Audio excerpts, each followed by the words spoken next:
बाहर निकलना बाहर तक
जॉब करनी है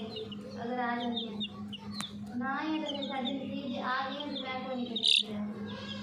पढ़ के दिमाग में जरूरी पढ़ना कि मोड़ा निकाल करके उधर क्या दे वो अगली लड़कियां